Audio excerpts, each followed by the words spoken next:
Is there such a thing as too much luck? Is there such a thing as too much fun? Messing around, wondering how it's taken so long. I'm really so strong. It's not too much at all. Welcome to Too Much with Denise Love Hewitt. Been having a blast. This podcast has just been reaffirming life for me. I just feel a lot of exciting life force energy. I'm super inspired by everyone I've been interviewing, and today is no exception. So I am here with the stunning, brilliant, dynamic Tara Raani, and I'm going to read you her little bio, but then I'm going to tell you some things about her that are not in the bio. Ooh, fun. Feels like an exclusive. Tara is an actor, writer, and model based in New York City. She is best known for her role as Zaara Ali on Grownish. As a runway model, she has walked for Burberry, Gucci, Balmain, Coperni, and more. In her free time, she enjoys dancing, looking cute, and eating spicy food. Let's give it up for my girl. I hear the applause. Maybe I'll add a sound in the back so we can really just like the crowd roar. Yeah, now that I'm learning how to edit. Thank you for being here. It feels like such a treat to have witnessed your life journey. I've been able to see the totality of who you are, and it's been so fun to also grow together. Yeah. Yeah, it really has. Fun fact, I met Tara through my brother, actually, which, you know, he was a means to an end. It was never about him. It was always about us. Right. He was really just meant to bring us together. It's on my list of nice things he's done for me. It's a short list. No, I'm kidding. So he brought us together, and they actually met when Tara was at MIT, which many of you probably know Tara as this fierce model. But she has a whole interesting background that predates her transition to her full creative self. And will you tell us a little bit about that time and maybe that inner call that came to fruition later? So my whole life, I knew I wanted to write for TV. I knew I wanted to be on TV, movies, the whole thing. I was very, very clear about that from a very young age. And I went into college studying film and TV, or like our major, which was called cinema and media studies, because I was like, all right, cool. I'm going to study this and be on TV. After sophomore year, I was like, oh my God, no one from the film department has a job after college. And my parents can't afford to move me to New York or LA and have me just figure it out. So at a really young age, I was 19, and I was like, oh my gosh, I need to have a trade skill. I need to have something in my pocket that I can make money, move to New York, and do, because I understood the finances of being an artist are not that simple. And I'm just every day so grateful to my 19-year-old self for having that foresight, because I think a lot of people don't. And I was like, I'm not going to be a barista. Like, I'm not doing that. I'm going to study computer science, because then I'll have a trade skill that I can always work. I can work from probably wherever. I can get a good job after college and move myself to New York City. And so I added the computer science major. I got into the dual degree program at MIT. So I did my CS degree basically at MIT. I ended up getting the internship at Google after my junior year of college. And then they give you the full-time offer at the end of summer. And I got it moved to New York City so that I could also continue or start building my career as an artist at the same time. I was like, I'm not going to the San Francisco office, because then I'm never going to be on TV. I'm just going to be another bitch at Google. I moved mountains to get that offer transferred to New York. That was crazy. I literally skipped like 10 days of class, which I never skipped class, by the way. And to sit my ass in New York, and I would go to the Google office every day. I was like sending a million emails. I was like, I'm going to be an artist in New York and have a job. And I did it. Tara and I are also both Virgos, just so everyone knows. Right. If anyone's going to get it done, it's a Virgo. We're unwell. We're We're unwell. The amount of spreadsheets I have for literally everything, I find it sexy and deeply cool. But No, the lists. The the lists list are out of the list is out of control. control. Yeah. I moved to New York when I'm 21, and I was just hustling, burning, what do you call it? Midnight candles? Burning the Oil. candle at both ends. Yes, oil. Writing a web series, films, shooting, producing, just like trying to audition on the indie scene, like doing it all. Then I left Google after 2 years to start my own software company because something I had been working on kind of blew up. And then I was like, okay, great. This is like a step where I'm going to take this step. I'll have more of my own schedule so I can balance a little bit more my artistic career and my money job. And then basically over the course of the following year or two, it was funny because the day I left Google actually, the week I left Google, I was window shopping at this like high-end like fashion boutique in the West Village.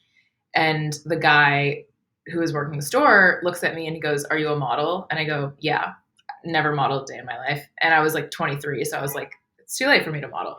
And he was like, "We have a casting this weekend. You should come." I go to the casting, I book it. And then I was like, wait, I could really maybe also model to get exposure. It's like another form of acting. And I've always loved fashion and all of that. So I was like, this is fucking awesome. And so I start modeling literally the week I left Google, and I'm running my software company. And basically over time, what happened is that engineering work became less and the modeling and acting work became more. And then 3 years ago, I hit that mark where I could finally be a full-time performer, actor, writer, model, and it was awesome. And I have not programmed since that day. And here I am.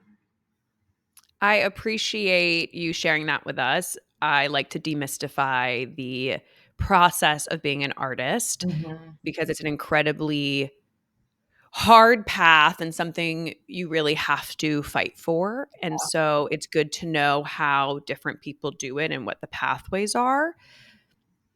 Will you tell us about how you booked Grownish? So for years, I had been trying to find an agent. For anyone who's an actor or musician, you know the vibes. And it is just like an impossible setup. You basically have to have credits in order to get an agent, but to get credits, you kind of need an agent. It's a whole thing. So had been struggling for years to get an agent. I'd done some indie stuff. I'd done a ton of web series, all that. And one of my TikTok followers sent me an open casting for this role for Grownish. And as any aspiring actor, I would always apply to open calls. You just do it and you just know you're never going to hear back. And that's that, because nobody books anything from open calls. I mean, they do. And I did. I auditioned. I sent my tape in. And then they called me for a callback, another callback, another callback. And then I got it. And then 7 days later, I was yeeted to LA for 6 months for my first season. And this story is insane. She won the lottery. She won the casting lottery. Correct. I remember you told me when you were like, I want to sort of pivot and be more of an actor, not just model. I want to be doing more on-camera stuff. So you were trying to sort of hack it. So you had made this really beautiful cinematic TikTok story that unfolds in chapters that did really, really well. And I think we're pioneering what that format could look like in a digital space. But we had had a discussion, and I shared with you how challenging it is to go from the digital space to the traditional space because Hollywood's still very bizarre about the hierarchy of mediums. Does not make sense to me, but it's how they are. And so we had had that discussion. I remember you said, Denise, I'm just going to bulldoze it. I'm just going to figure it out. I will probably like crash my way into a role.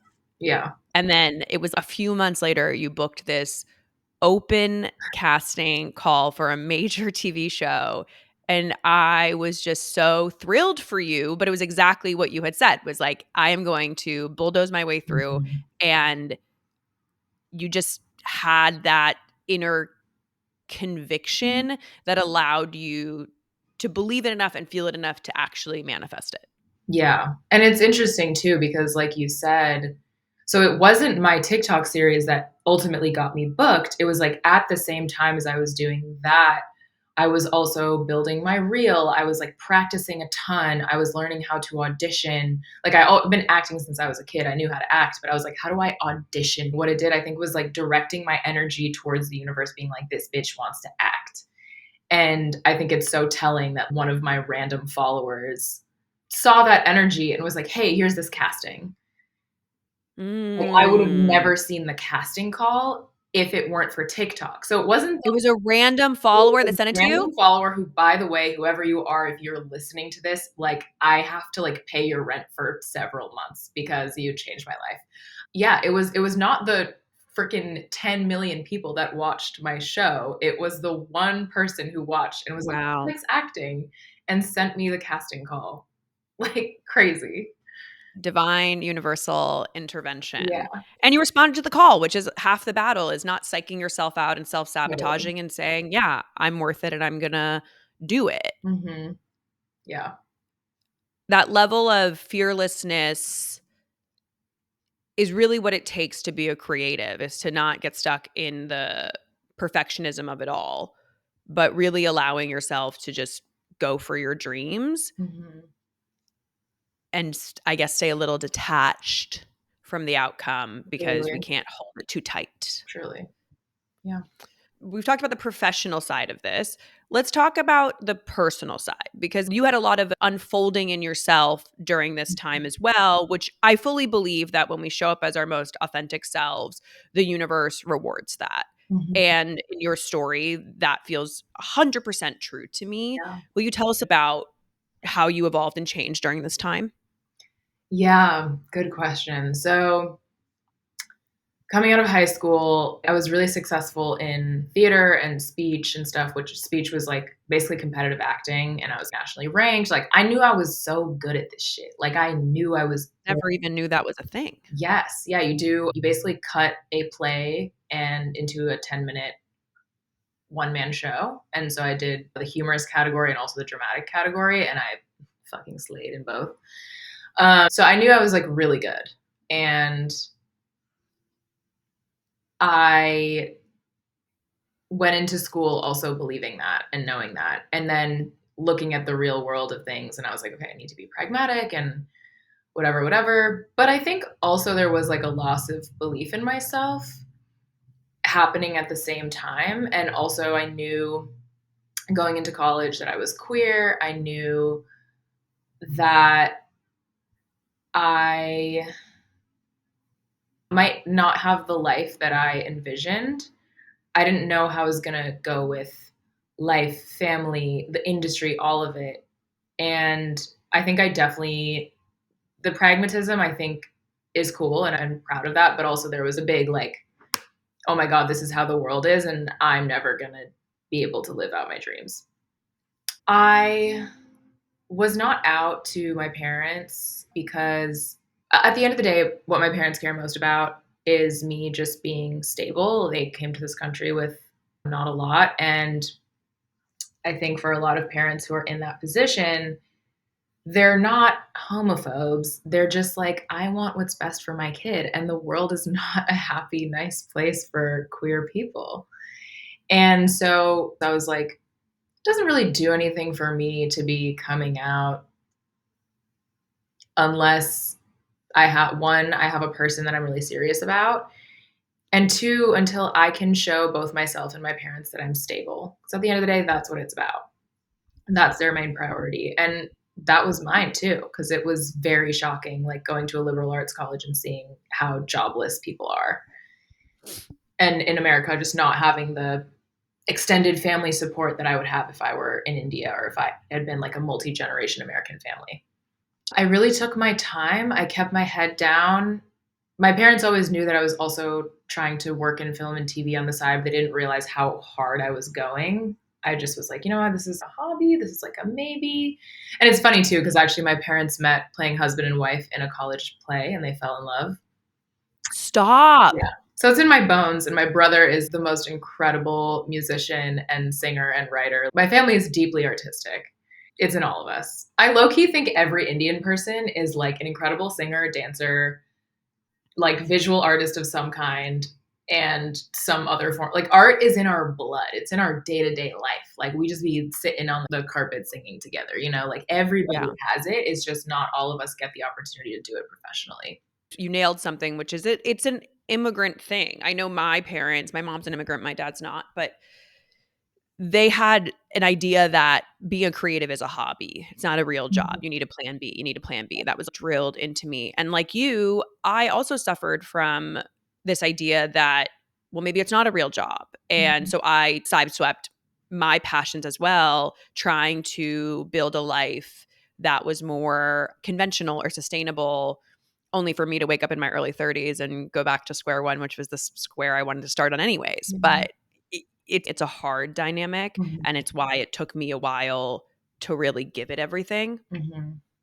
Yeah, and it's funny because I had a conversation with my dad recently, and or maybe a year ago. That's recent, whatever. I was like, "Were you ever worried about me when I went to college, what I was studying?" No one ever said anything when I studied film.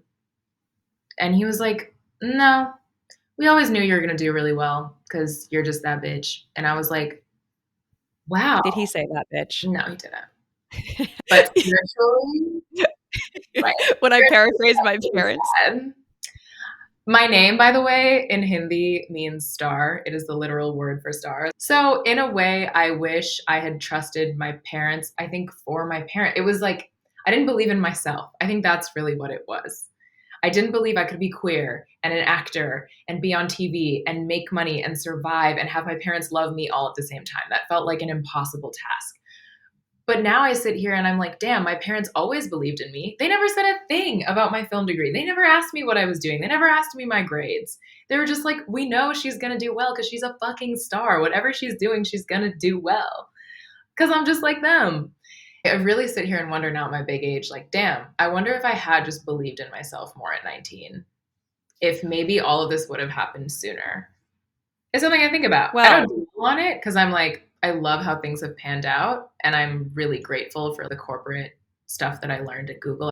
but you're also a better actor and creative because you understand the business of it. A lot of actors get taken advantage of early in their process Yeah, because they're not acquainted with legalese or negotiation or how to advocate for themselves in that environment. They feel very lucky to get a role.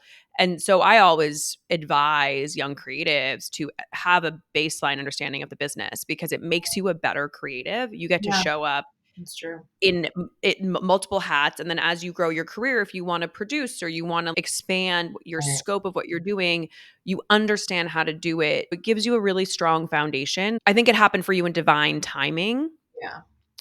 What I want to know is going from a space of saying these things can't exist simultaneously in my current reality. What changed that allowed you to believe that they could? It was incremental for sure. It took years, like pulling away from Google, then pulling away from. I actually was still programming through my first season of Grownish freelance. I was pulling away bit by bit. So I'm not sure that it was any one thing, but just, I mean, one, I will say my friends in New York who are all artists of various kinds and flavors, just seeing them and seeing their processes. And again, also, none of them came from money or had any connections in the industry. They were just doing it because they were so passionate about it because they're fighters. And so seeing them, I think, gave me a real confidence. And also just understanding that the work I do is important. I think I often struggled with thinking it's frivolous, and seeing them, like, how seriously they took their crafts, I was like, oh shit, yeah, what I do is important. I will also say being loved by lesbians is truly one of the best things in the world. Like, if you've ever had a lesbian describe you, even platonically, Oh, it changes you. There are a few said lesbians who I think really honestly just saw me and supported me and, hyped you. yeah, hyped me like spiritually and really nourished me in a way that also gave me confidence. And then, as you know, my famous journal that I have this Google Doc that I've had since I was like 17. And it's one, like my journal, my diary is one continuous thing. I write in it almost every single day. It's like thousands of pages. And that document, it's like the data set of my life. It is like my Bible. It is everything to me. That document has done more for me than anything in the entire world. It is my greatest accomplishment as a person, as an artist, as a writer. And just being able to continuously reflect in that way and also look back and analyze myself, just, yeah, it's been the most valuable thing in terms of growth as a person. How So did that daily writing start? And how did you make it a habit? that's so funny. So I often read the first passage back to myself because it's so funny. And I literally said, I should probably get started on keeping a journal of some sort because so much stuff is happening. And for me, honestly, it's not hard to face myself and to write because I don't put any rules or limitations or things like that on it. And because it's a Google Doc, I think there's a lot less pressure because it's on the computer and not a physical. I think sometimes facing yourself on paper is quite difficult. Sometimes I write on paper and then I transcribe it into the Google Doc because Virgo. But yeah, I think just having a notes app sometimes, or like sometimes I text myself just to read back the text that I sent to myself.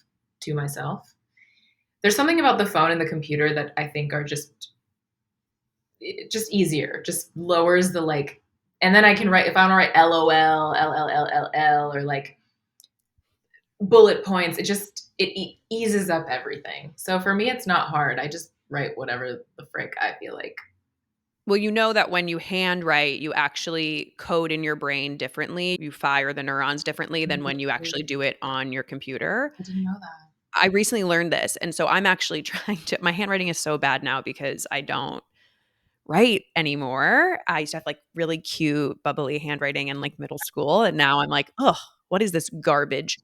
But they say that when you write, and I'm trying to do it because I take a lot of digital notes and I read books. Like that's a big thing is I read physical books. I won't read books I have to digitally. read physical books. Yeah. Yeah, but they say that writing it down with the pen and paper, those synapses, they code more deeply in your brain. And so I'm trying to actually move to more physical handwriting so I can retain more. It's the same thing with not to like talk about AI. I'm not trying to bring this conversation to AI, but one of the things that they've noticed with AI is that when we rely on AI instead of doing things ourselves, like researching and aggregating our own information, is the brain starts to atrophy. Right. So all this stuff is making us dumber Right. and less self-reliant. Mhm. And so as much as it's a tool, I say use it as a tool. Don't let it replace a lot of what you do because you will actually change your brain and you will personally suffer for it. Yeah.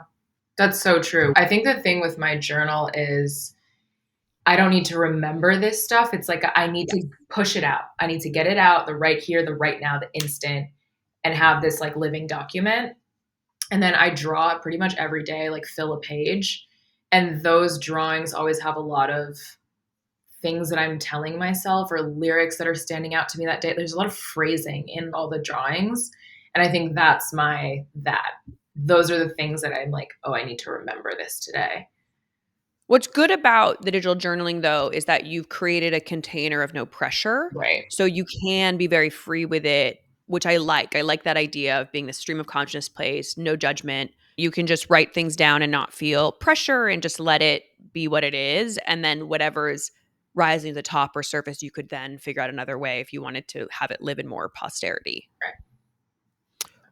Are we ever going to get to see a gallery of these drawings? I'm now very curious. Oh my gosh. So I actually I was thinking about that. I was like, there are snippets of my journal that I might want to share. And I was like overlaying them on some of my drawings the other day to see like how it looks. But I think as an artist, sometimes you're just like, I don't have to share everything. Like even like I'm saying, this document, which is big enough to be a book, it is my greatest accomplishment as an artist. I think it is the greatest work I have and will ever create. And I'm like, the only person that's probably going to read it is my kids if I have them. And that's that. And sometimes I send snippets to my friends or whoever. And maybe your mom. A little too graphic. It's a little too graphic. Oh, copy. Sorry. I didn't understand the content. Write it all down. I love it. No, but I'm always wrestling with what to share and what not to. Drawing has been a big part of my life since forever, but the only part of my drawing that people ever see is like my tattoos. Like I'm tatted up. They're all my own drawings. Oh, I didn't know they're all your own drawings. Yeah. So Wow. I be drawing a lot, but it's just not something I need to share. It's not something that's marketable. It's not something that's going to make me money. So whatever. Well, it doesn't have to always make us money, but I think there'll be a time. I do a lot of stuff. I have a lot of ideas. I'll write them down or I'll start like baby developing them. And then I don't know when the universe calls for it to come to life. It's not, that part is not Yeah, up to me. I exactly. just have a lot of stuff in creative gestation Yeah, that if exactly. the universe wants it to happen, I'm available to make it happen as and when. But if I don't feel that inner need to push it out or do it, I won't. Like you, I'll Yeah, just talk about it but all my greatest creative works have been channeled in. Like I'll get a very real download and call. Even this iteration of the podcast, the vision of the podcast art came to me very clearly. I had a download and then I was like, "Oh, I guess I'm rebranding the podcast and doing it. Here we go." yeah, Do you exactly. get channeled creatively? Channels. What is Like, do you get downloads, like creative downloads? Like, how does your process work? Like, when you decided to say, it? do your series on TikTok, how did that seed of an idea start? So for TikTok specifically, so one, I had been just posting a lot of stuff. I was like gaining a following, but it was all more personal things or lifestyle things. Me talking about, I don't know, culture and things that matter to me. And I think that was really important and really cool. What I realized was it started colonizing my brain. Like that way of posting was colonizing my brain and my life in a way that, like, before I was doing something or thinking a thought, I was already producing it for TikTok in my brain. Oh, interesting. And so then I was like, I can no longer post like this because there's no point. And this is really bad for my artistry and my well being. How often were you posting? At that time, probably every other day. Okay. I'm not a consistent poster, so I don't understand getting in that cycle, but I believe if this was TikTok had come out 10 years ago Right. or 15 years ago, I probably would have been more in that. I Yeah. know what that's like to get in that mindset, Yeah. but I'm just so curious because I only post when I feel like I have something to say. I had gotten it late too. I got it in 2020. This is so long ago now. But yeah, for like 6 months, I was just, posting to post, but I gained a big following. And then at the same time, I was having trouble getting repped as a screenwriter. The short films and stuff that I wanted to make were just out of budget, and it was COVID, and it was a bunch of things. So then I was like, wait a minute. What if I write things? What if I write fiction that's for TikTok?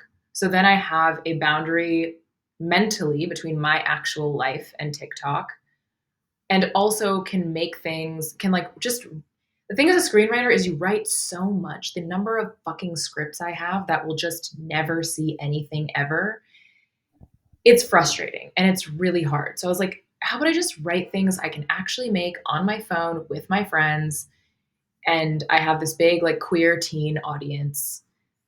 It's not going to be the greatest work of my life. I don't want to make teen, like, comedy, like 1 minute things. But I was like, let's just make 90-second episodes. Let's just get our writing out. I just need to make something so that it's outside of me and somewhere, and just, I can't keep writing scripts that never get made. So it was like the culmination of all these things. And I was like, all right, cool. I'm going to make one episode. At first I was like, I'm going to make one short film. The first one literally says on the title, this is a short film. So I make a short film. It's 90 seconds, this little story. And then that blew up. And then I was like, wait, this could be episodic. Of course, there's a continuation to this story. And people want to know what happens next because I left it on a cliffhanger. So I was like, wait, oh my God, I'm going to make 10 episodes. I'm going to make a little show. And that was a cool mental writing challenge to say, one, how can I write something that's 90 seconds or less? I think the TikTok max was 90 seconds at the time. That each story has to be able to function in isolation as well as in sequence, because a lot of people will see an episode at a Out of order. time. Right. So that was a really cool and hard challenge. And then the rest was easy. I shot it just using New York and my friends as inspiration. Nothing from that is based on my real life other than I'm in it. And it was just so much fun. And then it blew up. And yeah, literally 10 million people watched the series. And I was like, wow, not my little show got more views than like a lot of Netflix shows. Accurate. Yeah. So that was really Did cool. Did it cost money to produce, or how did you put it together? I shot everything on my phone and with my friends. So like I would just feed people. And it was always like one people in it. So yeah, it cost me like 10 pieces of pizza maybe. I would just want to drop that mic because I know how hard it is to make content, or it can feel very daunting, even though we have these tools of accessibility. And I think you still have these fun, inventive ways. Probably can't make a movie that way, right? I mean, But you low-key, can. yeah. You can. It's just, yeah, it's a lot. A movie is a lot 10, 90 seconds, a little easier than 2 hours and Right. 30 days of actor's time and blah, blah, blah. But it's a good reminder that we can be really inventive within constraints. Yeah. I sometimes forget that personally, even with this podcast. I'm used to having a team and financial support, and I'm starting from ground zero again. And it took my brain and a little bit of universal pressure to just say, okay, we're a little constrained right now. We're going to do it differently, and we're just going to see how it goes. And I'm having a fucking blast. Okay, so you were transitioning into being a full-time creative. You also embarked on your first long-term queer relationship. Mm-hmm. And we recently talked about this because I'm very interested in centering queer voices right now in the administration we live in and normalizing this way of life. I thought it was normalized already, but apparently Right. it's not. Yes, it's So not. so that part, but you had said this interesting thing to me about that you don't believe anyone should have to come out. Will you tell me a little bit about that? Yeah, I think that one, just taking a step back and just thinking about the brass knuckles of it all. Why do I need to know who you're sleeping with? Why? And the reason why is because obviously queer people are persecuted. And so we need to build collective power. That is the why. And that is why I'm out and proud. And yes. However, at the same time, it just sucks that I'm like, being gay is literally the least interesting thing about me. And then I think specifically for, I know we speak about this a lot in immigrant communities and people of color communities, the ramifications of coming out for a lot of people just are so terrible that it's like, if you need to focus on survival, and a lot of us come from communities where we lean on our communities, we survive through community. If I am going to be ejected from my community due to my identity, it may not be the best choice for me to come out. That said, and then you get to points, it's just a give and take. There's not a one size fits all. In American queer culture, there's a big emphasis on the self and on freedom and self-expression. And I love all of those things, but they have to be sometimes balanced for different people. And then it's also beautiful when people do come out and they say, you know what, I don't know how I'm going to survive. I am going to get ejected from my community, but like, I have to do this for me. I have to do this for my partner, whatever. That's beautiful. I just think there is such a range of stories. And for me, for coming out, I waited until one, I was super stable and successful in my career. Two, until the political climate was such that I knew I wouldn't have any ramifications for me or my family. And three, until I was in a long-term partnership where I was building a life with someone that I was like, yeah, it makes sense for me to now introduce you to my family. And that piece, this kind of goes beyond the queer thing, but I think in a lot of families in America, like you start dating someone, you introduce them to your family. You're like, yeah, so I'm hanging out with these days. For me, I'm just like, I wouldn't introduce anyone to my family unless I plan on merging them with my family. Like, the fuck? Like, for what? We are the same. I've never brought Yeah. anyone home because no one has Yeah. been serious enough. My brother, within 2 weeks of dating someone, is like, "Meet the person I'm dating." And I'm like, Yeah. "I don't want to." I'm just like, Like, what is the reason? What is the I reason? have no interest until we're really serious and we're really clear. Yeah. I know that person's a big part of your life, but it's also, I don't want to have to then be put in a dynamic that you don't even know what you're building yet. I don't know what you're building. And that's why for me, I am now slow post therapy in dating Yeah. in Yes. terms of, Slow. We're slow. We're slow. We're slow. we are slow and steady, but I'm like, I Oh. need to know what this is before I throw you into the chaos that is my family, Right. which can add other variables to our relationship and dynamic. And I want to make sure that we are sturdy. And so I agree with you on that. Definitely not in a rush. But what I want to go back to on the point you made is it takes so much courage in modern global culture, but American culture, to show up as queer and to like have to unfortunately defend that Right. in a lot of cases. Exactly. It And so always feels like a defense. I think that's why I'm anti having people having to lead with that, is because I'm like, yeah, it feels like this wound that I'm carrying that I now have to justify instead of it just being actually normal. well, that's why I tell people, I'm like, when you come for these marginalized populations, whether you're trans or queer, you have to understand that this person risking their safety to be their fullest self is so much, like, it takes so much courage. It's so much harder to say, this is who I am. And despite, I'm still going to put myself in a space where I'm more Mhm. vulnerable because it's that important to me to show up as my fullest self versus silencing who they are to conform to our whatever cis hetero culture. And so that is what I want people to really understand, is that it is so brave to be that authentic and honest about who you are. Yeah, truly. I also feel like when you did that and you were sharing that side of you, all these amazing things fell into place for you, where you were just like, here's my truth. And then shit started to pop off. And Yeah, it always happens like hand in hand. Every time I've stepped more into myself, the universe has rewarded that. And that's really cool. it's really cool when people are like, oh, like you're so spiritual, woo woo. And I'm like, sometimes you just can't unsee what you've seen. The You magic just is can't. too, Yeah. it's like the magic is real. I've seen it Yeah. not only in my life, but I've Yeah. seen it in my friends' lives. There's nothing more thrilling and fulfilling in your life is to see your friends be their whole selves and see them be rewarded in that. Truly. Yeah.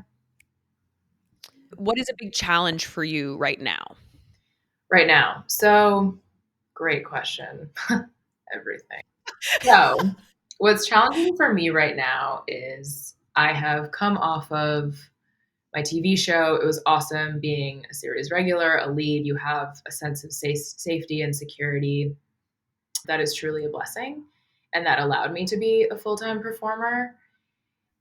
And now my show is over. So now I have to book another one. And the challenge of, obviously, we had the strike. So the industry is not as booming as it once was. And we lost a lot of money. Even A-list talent are taking jobs they wouldn't have dreamed of taking a couple of years ago. So that ripples down for all of us. So me kind of at the bottom of this totem pole, where I have one major role, but not major enough that I was hitting the newsstands. It's not like I was on like White Lotus or something. It's a tough position because now I'm competing in a pool of people who are also like me, have one or two big moments, but they might be better. They have another thing that's pushing them forward, or they have an agent or a connection or whatever. So you're competing in a very different pool. And so pushing through that is a very different hustle than the hustle I did to get Grownish. And frankly, I'm not even sure that I'm hustling correctly. And on some level too, that's just the nature of the industry. You just never know when you're going to book another thing or if you'll ever book another thing. I am just operating off pure belief and spirit and training That said, I'm training so hard because the thing that I know I have is talent, and I know I'm going to have to be 100 times better than whoever I'm competing against because I don't have another thing that's going to lift me up to get there. It's really a feast or famine business. And Yeah. the misconception is that many of my friends who are on TV shows, they book a show and then they're unemployed for a year or 2 years. Yeah. Or when the writer strike happens, they can't go back to work. And then once they go back to work, they have to wait on another co-star's first show to be done to shoot their show. And there's all these variables that the money you're making is meant to float you for a very long time because that's how this business is. You're very lucky if you're booked back to back. Right. One of my friends, she's a Latina actress. And the reason I'm bringing that up is because she recently shared with me that there's a lot of ramifications and implications from these DEI rollbacks that are happening Yeah. in this country, which unfortunately affect every business. And so you're seeing the casting rooms change in real time. You're seeing the level of auditions she's receiving are changing. And it's very scary because of DEI. We've been able to have a more inclusive story landscape, which has fundamentally changed how people see themselves and what they believe they can do. And if we go back to limiting the narratives that we're allowed to see, it's such a disservice to our world. But then you're also talking about all these people with careers who are now taking deeper hits. It's such a big ripple effect to people's lives that affects even the most glamorous of businesses. Yeah, the DEI pushback, it's interesting because it happened before Trump. These things all go hand in hand. Was basically we had quote unquote so much diversity in the industry that then the industry execs and people were like, oh my God, wait, it was too much diversity. Can we like pull back a little bit? And I think that ultimately is the sentiment that gets people like Trump elected. It's the same thing. It's this, white pushback to the stage that people of color have had these few years. And by the way, I want just to clarify statistically, by no means is this the majority. There's been an increase of visibility on screens, front of camera, which we appreciate. But there's data that shows, for example, the Gina Davis Institute did this study where they showed, okay, if we have more women as extras or more people of color as extras, let's see what happens. Let's just start there. Let's just start with extras. Right. And the audience has been so trained on white male storytelling that when there's like a third women and 2/3 men, people see it as like all women as background extras. And so I want to clarify that, yes, we've made strides, but by no means have we achieved racial or gender parity on screen. Yeah, we weren't even close, but even that was too much for everyone. So it's complicated. I'll figure it out because I always have. And you also have a diverse skill set. This is a big thing. I'm looking at like future trends, and I think the next generation of workers being a multi-hyphenate, you sort of have to be. You just have now. to. Yeah. And it's really great if you're specialized and you're a lawyer or a doctor. Obviously, please don't be a multi-hyphenate. Just be a great do the one thing. Yep. Just be a great doctor. I don't need you being a multi-hyphenate. But for a lot of us, like when the pandemic hit as a DJ, I was so grateful I had other skills to employ because my peers who were solely DJs weren't working and took big financial hits. Right. And having a Swiss Army knife of things to fall back on or do, like when you're off a TV show, you can model. Having that diverse set of skills allows you to be really flexible and resilient in such a volatile market. Right. Yeah, I feel really blessed for that. Part of the reason I'm so happy and unworried generally is because I'm like, I have like 10 other things I can do. I'm very comfortable pivoting. I know that life is a crazy roller coaster. I know that the stories you hear are not real. I know that I don't have nepotism access. I know all these things. So I'm just like, I'm really lucky in that sense. And there are also a lot of privileges that I have. My education, my family, like so many things that I also don't take for granted. No one tells you about the reality of being an artist or performer. And a lot of people, like you said, get a hit when they're young. And then they're like, oh my God, now I only have one thing that I know how to do. This happens to a lot of models, especially who get scouted quite young. And then your career is over at 25 and now you have nothing. This happens to a lot of actors who make it young or even who make it like in their 20s. So it's really challenging. And even just like outside of performing, like we literally just had the freaking tariffs and the economy is about to tank. Right. Like even if you have a normal person job, there's just no security right now. And it sucks. When we talked about divine timing earlier, one of the things I've witnessed over my tenure as a professional is that I've had a lot of friends who've had very big career moments very young. It's really hard to sustain big career moments when you don't have a very strong inner well-being foundation. Yes. And so a lot of people have this success and then they lose their mind or they take a big step back or it all comes crashing down and they have to rebuild. And part of the gift I'm witnessing of people having bigger moments later is that they've probably done a lot of that shadow work earlier, so Yeah. they're ready to sustain in a different way, and we understand that it's a marathon and a process, and we're not chasing the shiny thing. The shiny thing is a byproduct of living in your truth, and I think that's something we forget. I do this all the time of I'm not where I want to be or this thing hasn't happened yet. And I remind myself that all the people that I've witnessed who have achieved the things that maybe I would like to achieve, but then they couldn't sustain it. I think that's really valuable. I think about a lot. If I had started modeling when I was a teenager, I would have never built a sense of self. Modeling is extremely taxing mentally because you are constantly being judged for how you look. You're running against a time clock. You have to perpetually see pictures of yourself that were shot a year ago and you're looking at your face and your body now. Like it is a mind fuck, even for the strongest of soldiers. And I'm really grateful that I had a really strong sense of self and body image and all of that before I went into the industry. Because yeah, if it had happened younger, I don't know what would have happened to me. Are there any tools you use to help you when you feel overwhelmed by that modeling rhetoric? I don't bring my phone into my bedroom. I will spend days where I cover all the mirrors in my room. Like we are not meant to look at ourselves as much as we do.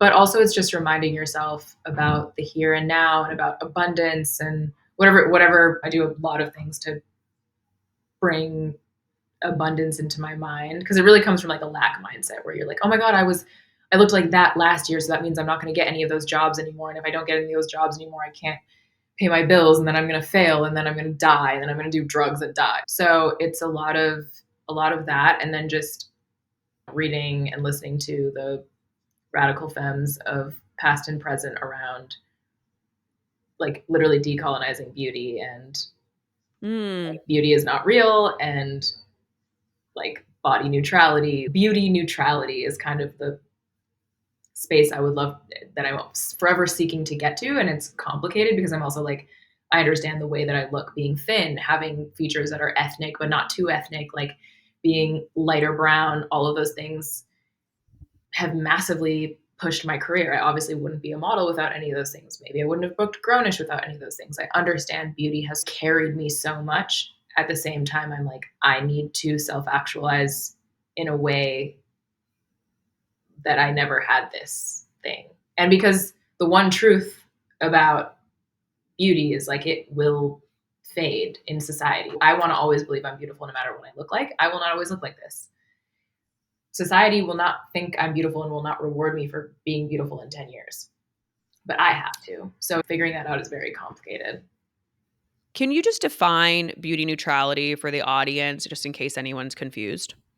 Yes. Okay. So the actual phrase is body neutrality, which was a response to the body positivity movement, which was like body positivity is everyone's body is beautiful, whether you're thick, small, tall, short, disabled, differently able, whatever, your body is beautiful. Body neutrality is a response to that, saying your body is actually just neutral. It's actually just a body. It's actually just meant to do whatever it needs to do for you. It's not meant, it doesn't need to be perceived. It doesn't need to be beautiful. It's not ugly. It's not good. It's not bad. It's a body. Neutral. And so I like to take that phrase one step further to be like, okay, I also want beauty neutrality. Like I hope to start building a world, or I hope the world gets to a point where we are not rewarding people for, but that's like a whole other philosophical conversation that really dives into like the human psyche and all these things. But capitalism has destroyed beauty for me. I find this really interesting. I've worked with a few supermodels who had big careers, and watching them deal with their aging when they've built a life based on this is the thing that they're valued by and they believe their worth is, and see that evolve and morph. It is a very intense psychological game that I have firsthand witnessed. Yeah. It's very intelligent to be building this framework for yourself now. And I hope you're helping other models do it as well, because it is fundamental. We have to know that we are more, our worth does not hinge on how we look Right. or how smart we are or where we live or what our salary is. It goes across the board, but specifically in a business where you are transactionally rewarded with money for how you look or how thin you are, it's really important. Yeah, it is. And it's really hard. And we're all just, again, trying to survive. A lot of people, if modeling is your primary form of income, like you can't necessarily have this political or theoretical train of thought. It's just not realistic. So it's a lot.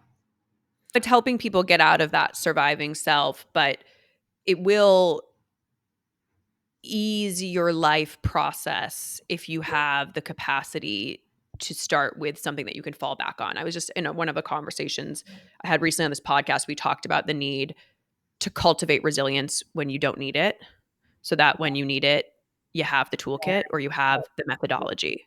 Totally. I have a lot of boundaries specifically with my phone that I think have been really valuable. I think we don't realize like how much the phone affects our nervous system and general well-being. Like I don't bring it into my bedroom. On Instagram, I only post work. I very rarely post anything personal. I really don't go on social media all that much. I'm really scared of the phone. I think you have every right to be. It just really takes away from presence. When I go to dinner, if I hang out with you, my phone is not out unless it's on the table and I'm like, it's here just in case there's like a work emergency. But I try very much that when I'm with people, I am with them, because the phone robs us of this.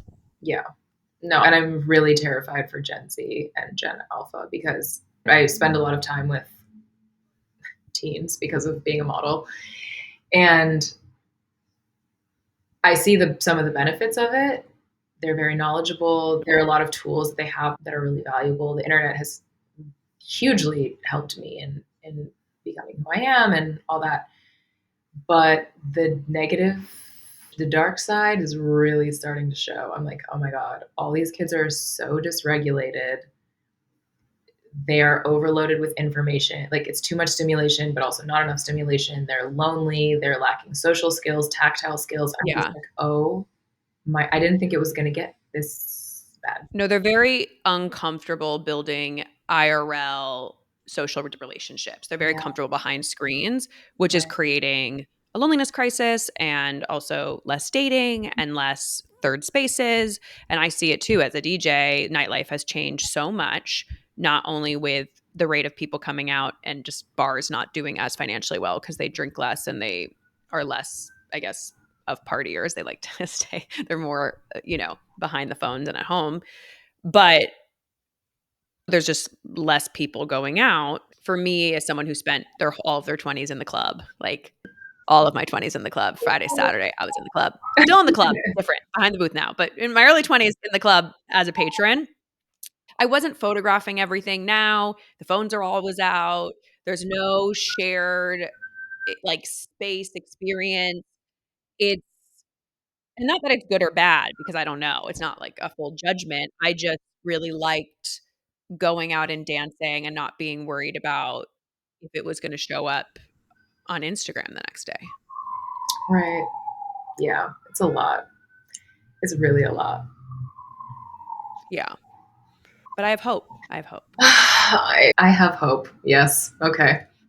The reason I do is because if I was introduced to some of the healing practices or the language of attachment theory or shadow work, all these things when I was 18, I think my life I would have gotten where I am sooner, which Yeah, I think that's that's the true. beautiful part of the information is Right. they have normalized so much healing language Mhm. that at least they have the words. It's not Yeah. new information they're having to seek out. It's part of the consciousness of culture, and it's their choice whether or not they engage with it. But for me, that feels like hope because it's becoming more normalized to understand who you are and how your brain works and how you show up, and then you have the capacity to then take that knowledge or not take that knowledge. I am hopeful. In general with humanity, I believe in that. I think it's the Martin Luther King quote. It's like the arc of justice, arc of humanity bends in the favor of justice. I believe it. There's always a few steps back, few steps forward. Just that's how it is. But I'm a very hopeful person. Sure is a zigzag, honey. Well, thank you for being here. Thank you for taking the time and sharing so much good stuff with us. I really loved this. Can you tell everyone where they can find you? You can find me in my apartment on my bed most days. At the club this Friday is my friend's birthday. But if you'd like to find me online, I am at Tara.Raani on Instagram and pretty much I think everywhere. But yeah, catch me online, catch me in the city, catch me on the D train. Yeah. Well, I am rooting for you and I'm so excited to see what is next. And thank you for sharing all of your just epicness with us. Thanks for having me, Clee. Thank you so much for listening. If you do like listening, it would mean the world to us if you could subscribe or review the podcast anywhere that you watch or listen to the podcast. It really helps with the algorithm to share this with the world. I want to give a special thank you to young Spielberg and Sarah Yarkin for their beautiful work on our opening jingle, Dana Boulos for her help with the beautiful art, and to all of you for tuning in and keeping this dream alive. If you want to hear certain topics or from certain guests, please feel free to email us. We really, really want to hear from you and see how we can best support you. See you next time.